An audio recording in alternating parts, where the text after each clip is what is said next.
So here's the three questions, because Mark, we had a conversation afterwards, and you're the all-knowing savant. So percent of Canadians that felt happy this past week, Mark, is what percent? 43. It is. What is it, Eric? It's 63%. I was going to say 63, but I felt like 43 was the answer. But let's put this in perspective. That's 10 million Canadians plus. So let's go to age groups. Let's see if you get this one right. Which age group's the happiest? Gen Zs, millennials, Gen Xs, or boomers? Gen X. You're close. My dad was a high school teacher, and he told me on multiple choice, he said on multiple choice, always go with your first instinct. But twice I've gone against my first instinct because I'm overthinking it, because I'm up against Don Mayo, and you don't want to play trivia against Don Mayo. Let's go to the next one, gender. Which gender is happier in Canada? Go with your first instinct. You might get one right. Well, since you're making this very binary and not including other genders, I'm going to go with those who identify as men are happier. And you were wrong. 53% of men, 70% of women. I've asked that question now about 30 times. Not one person picked women as happier. So let me ask, is that me being is that sexism? Absolutely not, because I asked men and women that. And the point again is neither is great. It's a third in either case, but almost half of men. So it's not that one is worse than the other. They're both young, old, does not matter. The fact is we have to focus on this. We have to get people unlocked. But to kick things off, I know that you're going to take us through my weekly pulse. I also know that you and Don Mayo have hooked up a little surprise for me, another quiz, which I am doomed to fail, I've been told.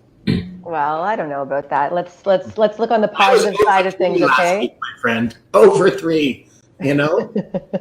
Okay, let's look on the positive side of things. But I know that we're gonna talk about this afterwards, because this has to do with everything actually that we're talking about today is that say-do gap. And so let's stop saying that we're going to do something, and let's actually do something so that we can affect change. So these are the issues today. Social, health, and the planet. We looked at 82 issues that we evaluated. The average number of issues that Americans believe are important to support today are 25.2. Okay. Just to be absolutely precise. There's a lot of 0.2s on here. Yes, there are a lot of points. 0.3 is pissed off today, I'll tell you. The average number that Canadians believe are important to support, what do you think they are? 39. Oh. Well, so I sat here debating, because I know we're more caring than the Americans, and I was like, go with the middle one, but no, I have not trusted my gut in any of these. So on the next slide, we have the percent of Canadians that volunteer. Right. 47% of Americans volunteered as of February 2020. So this is before the COVID-19 pandemic, when life was more safe to do that. What percent of Canadians volunteered in the same period of time? 47. Well, I led the witness on that one. Yes, 40. 1 for 5. I could be a Blue Jay. Well, I mean, you can say that I led the witness on that one. You did. You've had 14 questions to date. Have you got 1 of 14 correct, 3 of 14 correct, and 5 of 14 correct? And before you answer, James and Eric got together and said they want this question. They think you're going to get it right because it's about you. Sorry, how many questions out of 14 I've got right? Yep. 3. You are correct. So now you've got 4, which is fantastic. Let's go to the real stuff. So change in the influence of buy a product after seeing their friends buy the same product. Do you think it's increased by 6%, which is 2 million people, stayed the same, or decreased by 14%? After seeing their friends buy the same product, I think it's increased. Increased by 6%. This is Mark's day. Boom! Can I just go back to bed? Why would you think it's increased, given the fact there's less interaction, just out of curiosity? Because I think we are actually in a place where people have been looking for answers, right? Like, oh my gosh, they see somebody doing puzzles or Pelotons or, moving to Instacart or different ways. So I just think that there's like more focus. Let's go on. Percent of boomers that buy a product after seeing their friends buy the same product. What percent of boomers? So it's 49% of Canadians. What percent of boomers? 55. So in general, it's 49%. I think boomers, it falls off quite a bit. Geez, it's not going to be going up. I'm going to go to, I want to say 17, even though I know it's wrong, but I'm going to go with 17. This is your lucky week. Oh! But look at the. Hold on. Mark Shapiro from the Blue Jays just called me, and he's fighting with Nick Nurse over here. If I was 3 for 3 in anything in life, I'd be rich. Look at the impact up to 55 years of age. The fact is influence.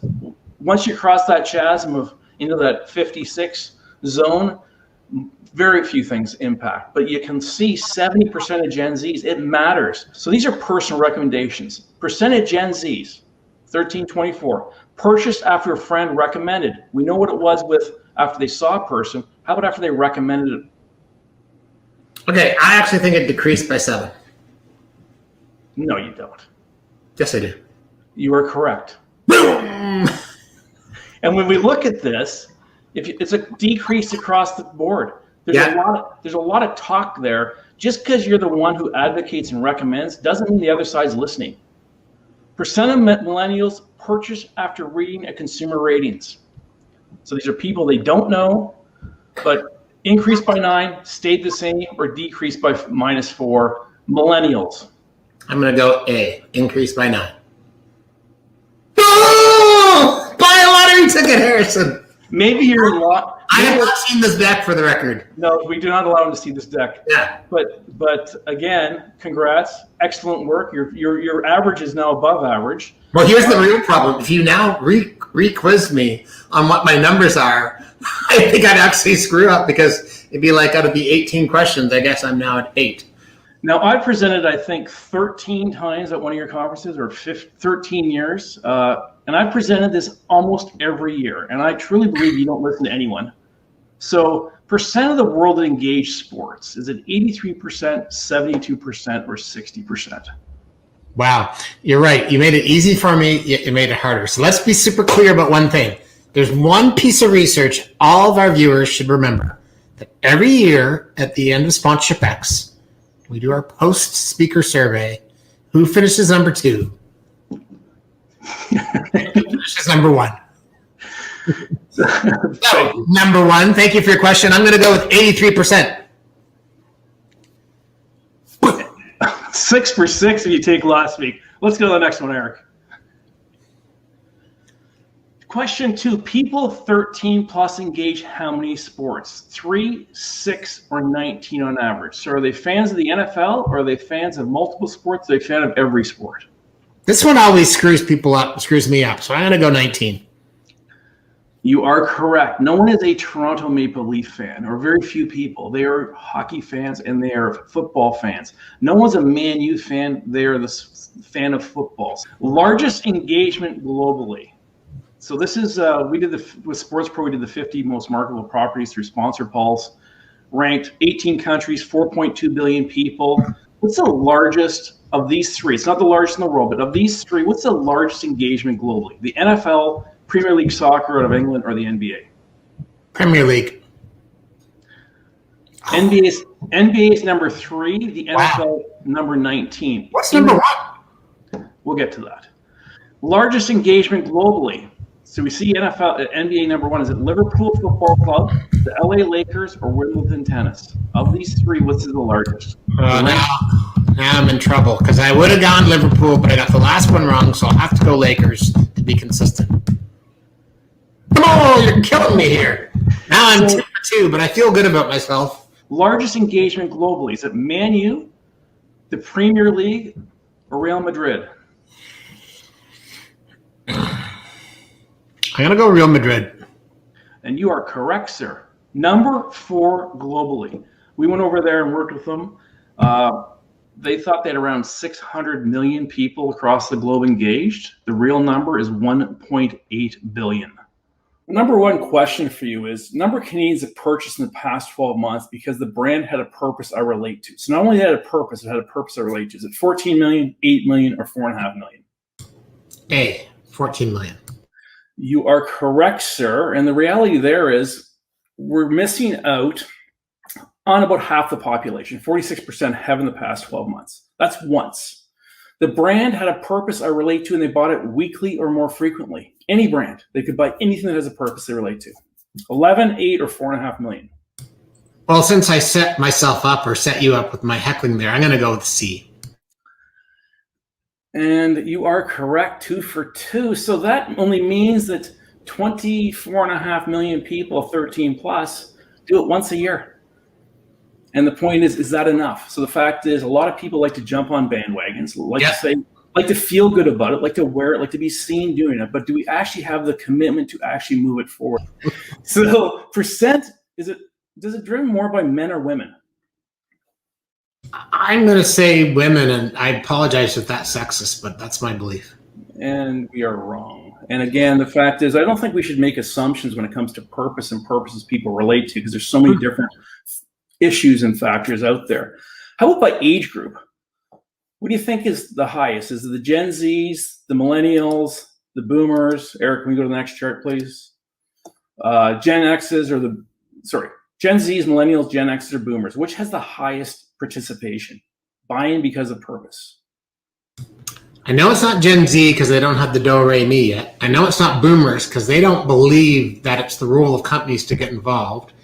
So I'm going to go Gen X, even though my gut tells me millennial, because I feel like they put their money where I'm completely freaking wrong.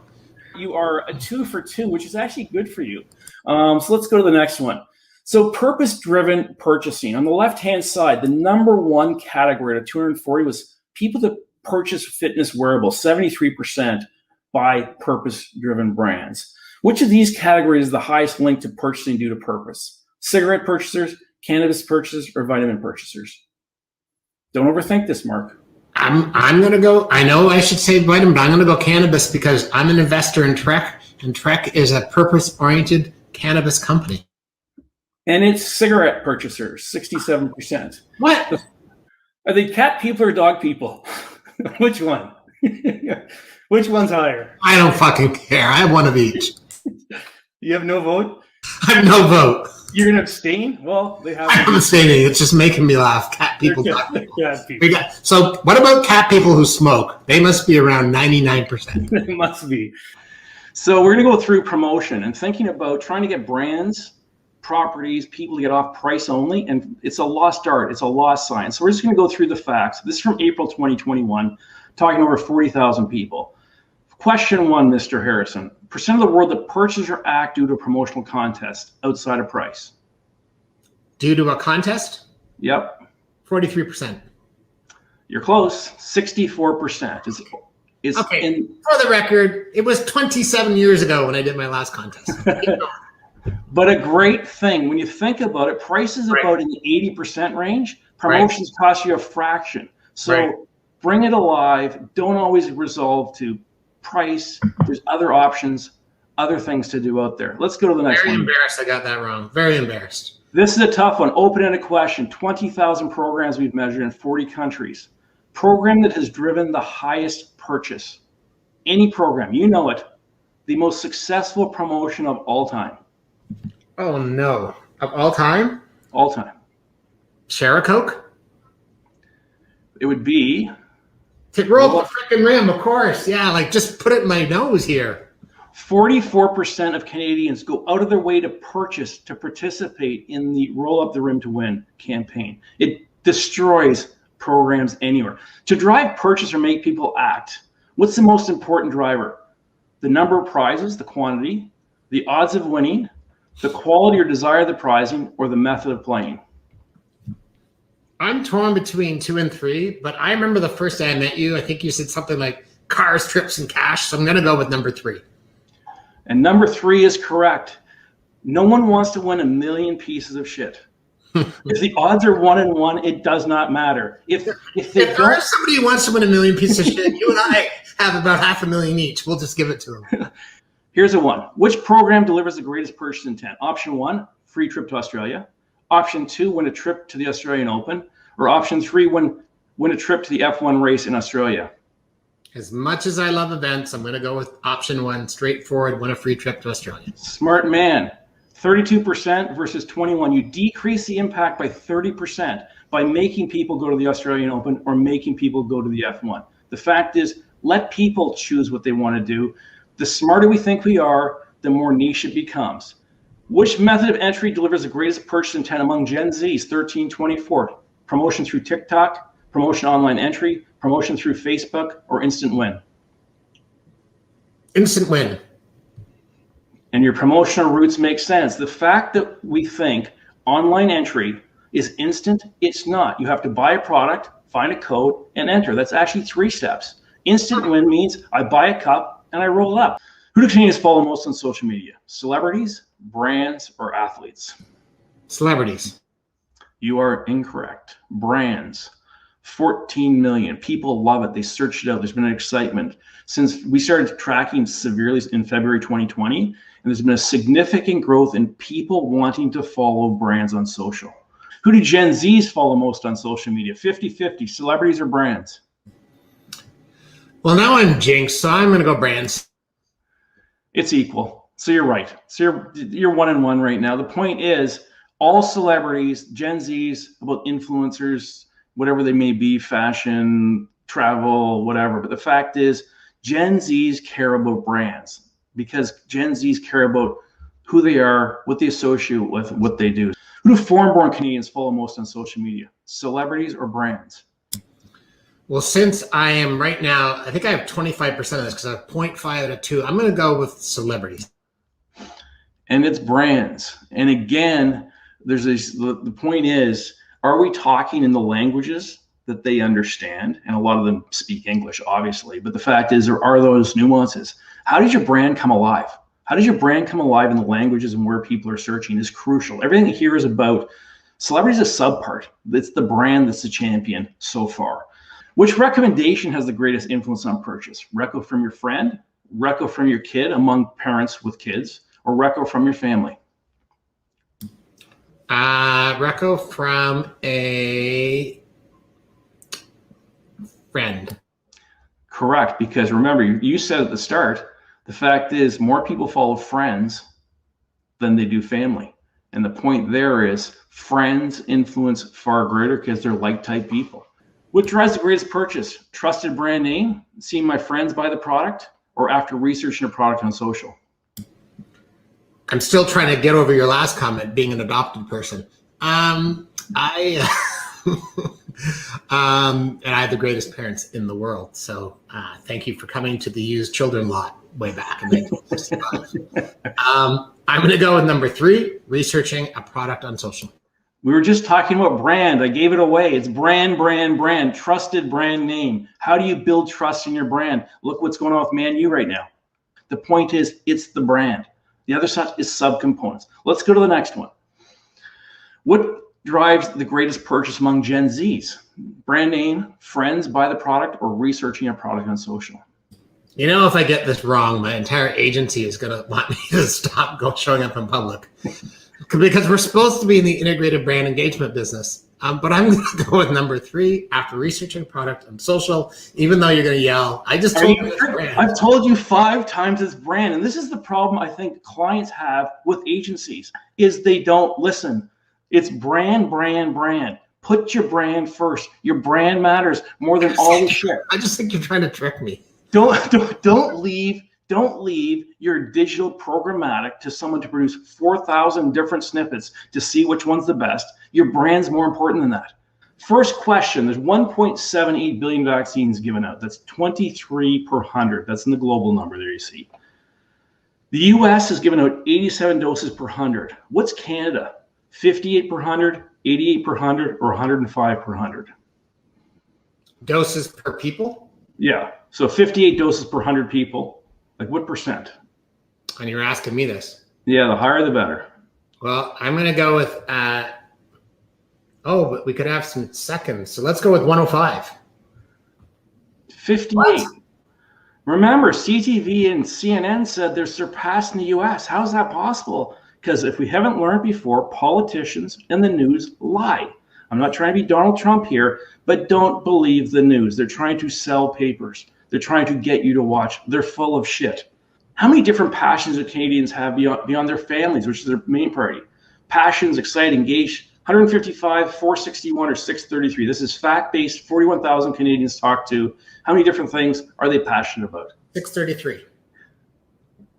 Plus, you are correct, plus 1,000 brands, services, and products they use each year. So we got to stop thinking about categories, and we got to start thinking about people and how to influence people. But if you focus on your brand, you'll make your brand important. If you focus on a person, you have a chance to make your brand important. So we asked people, what's their favorite brand? Name two. How many Canadians did not have any favorite? I'm going big this week, 10 million. You are correct. 10 million people got a choice to say, what's your favorite brand, product, or anything? 10 million have none. Name three of the brands on this page not in the top 10. Eric, go to the next one if you would, please. Three of these brands are not in the top 10. I showed you the top. All Canadians. Yeah, all Canadians. Three of them are. Snap Is not correct. Not. Oh lordy. I'm just gonna go Snap, Instagram, Facebook. Okay, you are correct. The fact is, none on that page were in the top 10. Wow. None. That was a trick question, but a good trick. So who is in the top 10? These are the top 10 February 2020.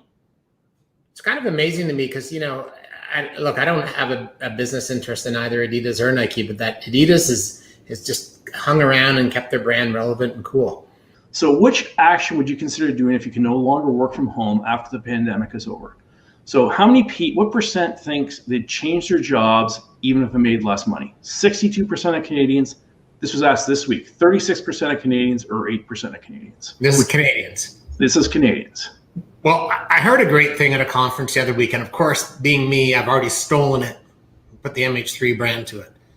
And they're calling this next period in time the era of the Great Resignation. And so we're seeing it everywhere. So I'm going to go with A, 62%. 8%. 500 people that are working answered that question. But the Yahoo poll said 50%. Because they're not talking to the people that are actually in the workforce. All the people that voted on the Yahoo poll are those people that want to work from home and will say, I'll resign. Which percent would seriously start looking for another job, which is different than take less money? 12%, 36, or 48%. They can't work at home any longer. What percent will seriously start looking for another job? I'm going to go big. I'm going to go big twice. I'm going to go 48%. And the reason we should start thinking about is I've ranted about this a lot. Do not believe the press. What percent do you think will be happy things are back to normal and or look forward to human connection? I'm going to go 25%. The fact is, just like you say, you started off, you didn't trust your instincts. You said, I'm in a world where I think human connection.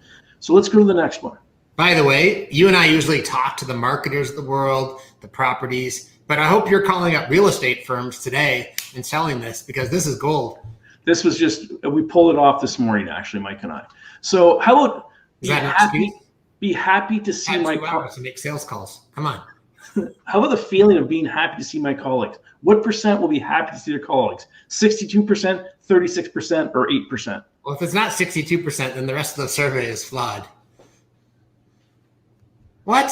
So they want to come back to work, but they don't want to see me? No, they love the human connection. It doesn't mean they're friends. There's a difference between work and friends. The point is, it's still a big percentage. First, about legalization of marijuana. This was done the day before it was legalized. How many Canadians were already consuming? 1.25, 2.7, or 4.4 million? 4.4. You are correct, sir. So the day that they actually launched, it was already 4.4 million. 3 million of those people were daily, weekly users. Okay. And the point there is, let's see about what's going on now. So 3 years after, so it's a proxy for sports betting, went from 4.4, did it stay the same? Did it go to 7.7, or now in the last year, 10.7 million people? I'm going to assume this is a trick question, so I'm going to stay with A. It's actually 10.7 million people, actually almost 2.5 times. And what happened was there's a lot of infrequent users now. So in sports gambling, those that already gambled found a way in. It's going to actually get the infrequent person into the mix. So we go on next to gambling. So how many Canadians currently bet sports online in 2021? This was done in June 2021. How many people are currently betting on sports? 800,000, 1.6 million, or 4.8 million? 1.6.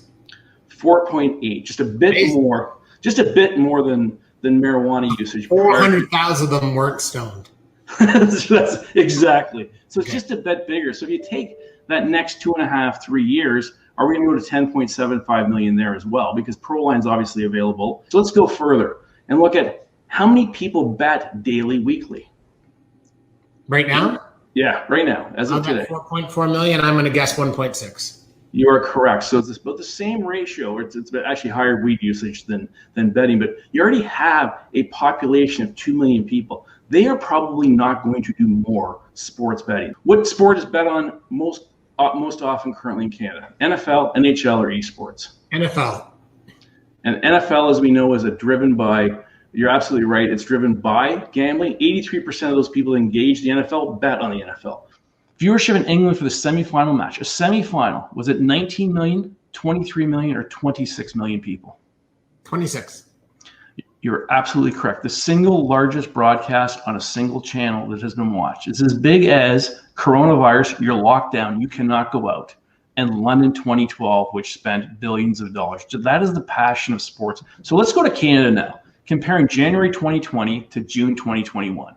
In Canada, the number of people that purchase a brand because a brand sponsors a sport they follow, do you think it's increased by 2 million, stayed the same, or decreased by 2 million, while sport has really no live fans? Increased. You're right again. 2 for 2, Mark. What's going on here? Well, that might have been just a career preservation guess. But the fact is, when there's not even live sports on, the passion and the impact of brands is up 2 million people. I mean, it's a massive. So the number of people that purchased a brand because of a brand sponsored sport they follow, 7, 9, or 11 million.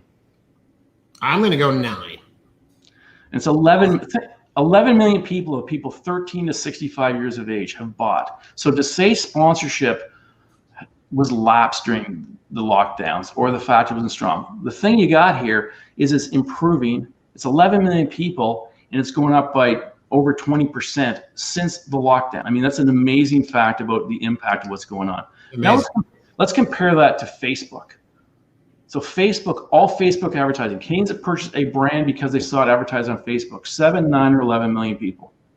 What is Facebook? Is that thing those old people use? Yeah, it is. Okay, let's go with 7. It is also 11 million. The fact is, it's the same. So we got Facebook at 11 million. We got sponsorship at 11 million. People that purchase a brand because of something they saw on Amazon, 11 million, 16, or 22 million. I'm trying to take my own bias out of this because I get on Amazon to buy something and I buy 3 things. And I know I shouldn't admit that, but let's remember the people driving that last mile are Canadian. The people working the warehouse are Canadian. So I know people hammer me for shopping local. My instinct tells me to go for the third 11 million guess, but I'm going to jump all the way to 22 million. Correct. Because it's the closest to point of purchase. You can make a purchase there. So the further you go away with sponsorship or Facebook, the tougher it is. Facebook cannot create the emotion. Sponsorship can.